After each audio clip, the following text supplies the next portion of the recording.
It was just another day in my quiet neighborhood, or so I thought. I had always lived peacefully behind the gates of my suburban oasis. You know, the type of neighborhood where everyone's in everyone else's business, yet it never felt too invasive. But that all changed one fateful afternoon. You see, in every neighborhood, there's always that one person who believes they run the place, the one who's always got an opinion on everything, from your lawn's grass length to the color of your front door. In our community, that person was Karen. She lived 2 houses down, and, well, she was the head of the HOA, Homeowners Association.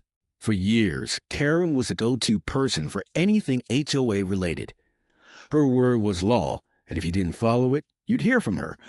But one day, something unexpected happened, something that would turn my quiet life upside down. Karen leaked my gate code. Without my permission, she handed it out to everyone she thought deserved it. I had trusted her with it, considering she was the HOA president, but she violated that trust. And once the gates were open, my life would never be the same. I first found out when I arrived home from work and noticed an unfamiliar car parked at the entrance. A neighbor I had never seen before waved me over, smiling awkwardly. "Hey, I got the gate code from Karen," they said, looking a bit embarrassed. Confused, I asked, "You got the code from Karen? Why would she give it to you?" "Oh," they stammered. "She said it was for convenience. She told me you wouldn't mind." That's when it hit me. Karen had shared my gate code with anyone she deemed fit without even asking for my consent. Now, anyone in the neighborhood or beyond could come and go as they pleased. It was a betrayal I couldn't ignore. I didn't make a scene, but inside I was fuming. Karen had taken my trust and thrown it away like it was nothing. She was playing God with my privacy, my home, and my security. I spent the next few hours contemplating what to do. I could confront her, but I knew that would just lead to more drama, and honestly, I wasn't in the mood for that. I needed something clever, something that would make her understand how it felt to have your privacy violated. That night, I came up with a plan. The next morning, after I had let my anger simmer down, I decided it was time to put my plan into motion. I wasn't the kind of person who acted impulsively, but when someone pushed me, I made sure they felt the consequences. Karen had crossed the line by leaking my gate code, and now it was my turn to make her feel the sting of betrayal. I knew that Karen's biggest weakness wasn't her obsession with controlling others. It was her carelessness. She shared every little detail about her life, especially on social media, as if her personal information was some sort of community bulletin board. It was almost like she had no regard for privacy or security, believing that because she was the HOA president, she had special privileges. So I decided to dig into her digital footprint. I started by going through her social media profiles: Facebook, Instagram, Twitter. It didn't take long before I uncovered something interesting. Karen had been sharing private information about her home, her schedule, and yes, even her gate code.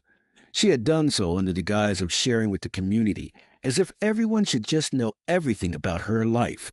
I found a post on her Facebook page where she had jokingly mentioned the gate code, saying it was just for trusted neighbors.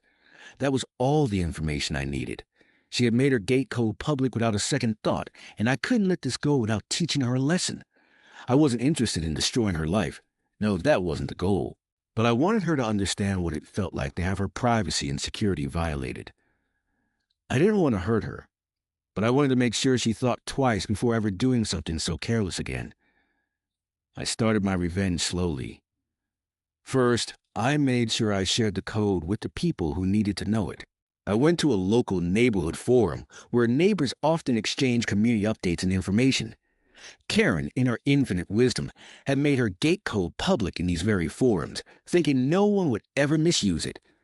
But I wasn't just going to share it randomly. I was going to let everyone know. I shared her code, making sure that the message reached every corner of our little community. The first day went by quietly, almost too quietly, but that wasn't enough for me. I wasn't going to sit back and let her forget what she did. I needed her to feel exposed, just like I had, so I made sure the information spread like wildfire. I sent out the details to the neighbors who frequented the forum, and by the second day, Karen's gate had been opened by at least half of the neighborhood. People who had never been to her house before now had access to her property, and it felt oddly satisfying. I could hear the whispers as they passed by my house. "Did you hear about Karen's gate code being out in the open?" I can't believe she did that. And then I started getting messages from her friends. Why would you do this to Karen? One texted me. That's really low, even for you, another friend messaged. But it was too late. Karen had made her own bed, and now she had to lie in it. The people she had trusted, the ones she thought would follow her rules, were now using her code to access her home whenever they pleased. By the third day, I could hear her ranting from across the street. She was outside, pacing back and forth on her front yard, angrily talking on the phone. I can't believe this. Who would do such a thing? She screamed into the phone, oblivious to the fact that her privacy had been exposed. Her anger was palpable, and it was music to my ears. Finally, Karen showed up at my doorstep. She was furious, her face flushed with red as if she was about to explode. She didn't even greet me before blurting out, "Why did you share my gate code? Why would you do this to me?" At that moment, I felt a sense of calm wash over me. I wasn't angry anymore. I had already made my point. I stood there, my hands in my pockets, and calmly responded, "I didn't think you'd mind. You seem to be handing out codes without asking, so I thought it was only fair." You did the same thing I did?" she asked, her voice dropping. I nodded. "Yes, I did. And now you know how it feels. Sometimes people forget what it's like to be on the other side of things." Karen stood there, fuming, trying to come up with something to say, but she couldn't. Her anger slowly shifted to regret. "I didn't think it would get out of hand," she muttered, barely audible. I smiled faintly. "Well, sometimes you don't realize the consequences until it happens to you." It took her a few moments to process everything. She didn't say much more, but her body language told me everything I needed to know. Karen had learned her lesson. She was no longer the invincible HOA president who thought she could bend the rules for her own convenience. From that day on, Karen never shared anyone's gate code again. She became more cautious, more aware of the boundaries that others had set. I, on the other hand, could sleep soundly at night knowing that I had done what was necessary. I didn't seek revenge out of malice, but out of a need to restore balance. I had taught Karen a lesson, and I had done it without ever raising my voice or causing too much drama. I had taken the high road, and I was at peace knowing sometimes the best revenge is simply making someone realize what it feels like to lose control of their own privacy. In the end, Karen learned to respect boundaries, and I learned that sometimes the quietest people are the ones with the most power to make a difference.